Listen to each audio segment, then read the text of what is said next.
আদালতের কার্যক্রম শুরু করার অনুমতি দেওয়া হলো।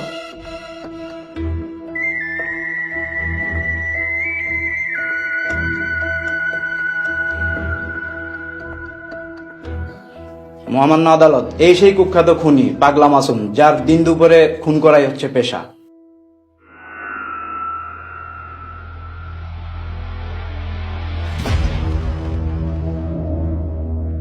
মহামান্য আদালত, আমার প্রতিপক্ষ বন্ধু একটু বাড়িয়েই বলেছে।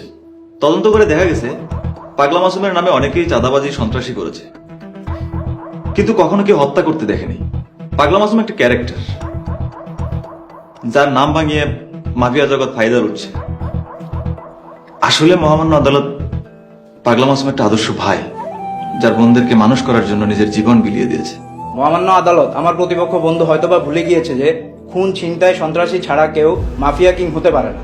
মহামান্য আদালত, আমি পাগলা মাসুমের সাথে থাকা আনিসকে একটু জিজ্ঞাসাবাদ করতে চাই। অনুমতি দেওয়া হলো। সাক্ষী আনিস হাজির।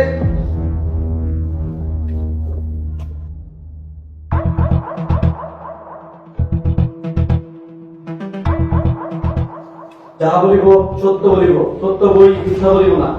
যাহা বলিব সত্য বলিব, সত্য বই মিথ্যা বলিব না। আচ্ছা আনিস, আপনি তো সবসময় পাগলা মাসুমের সাথে থেকেছেন, আপনি কি দেখেছেন বলেন তো? মাসুম ভাই তার বোন করে জজ পুলিশ বানানোর লেগা কি না করছে। রাস্তায় রাস্তায় রিক্সা চালাইছে, ভ্যানে করে আমার হলে শাকসবজি বিক্রি করছে, কখনো কোনো লেবারের কামও করছে।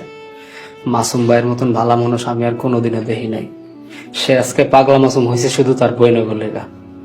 আমি কিছু চাই না ম্যাডাম, আপনি মাসুম ভাইরে মাফ করে দেন ম্যাডাম। আপনি আসতে পারেন।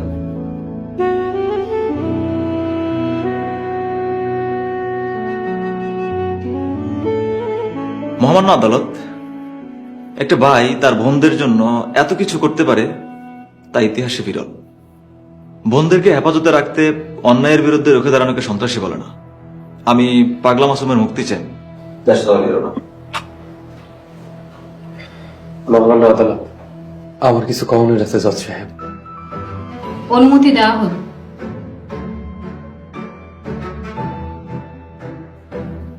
যাহা বলিব সত্য বলিব, সত্য বই মিথ্যা বলিব না। যাহা বলিব সত্য বলিব, সত্য বই মিথ্যা বলিব না।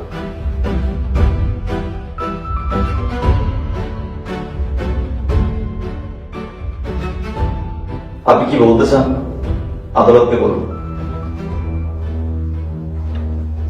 আমি খুনি মহামান্য আদালত। আমি মোট 8টা খুন করছি। আমার বইগো বাঁচাইতে আমাকে গ্রামের কাল্লু চেয়ারম্যানের 2 পোলা এবং তাদের সহযোগী জনি এবং রকিরে আমি খুন করছি। এই শহরে আইসা টিক্কা, রতি, মফিজ, লিডার এই 4 জনের আমি খুন করছি। আমি পাপ করছি, আমার পাপের শাস্তি দেন। Order, order, order. আপনাদের আর কিছু বলার আছে?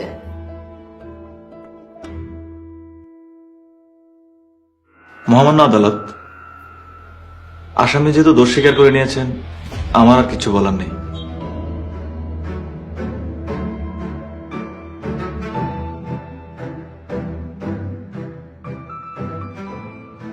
Order, order, order. যেহেতু আসামি নিজ জবানবন্দিতে বিজ্ঞ আদালতের সামনে 8টি খুন করার কথা স্বীকার করেছেন, অতএব বাংলাদেশ দণ্ডবিধি 302 ধারা মোতাবেক আসামি পাগলা মাসুমের ফাঁসির রায় কার্যকর করার আদেশ দেওয়া হল।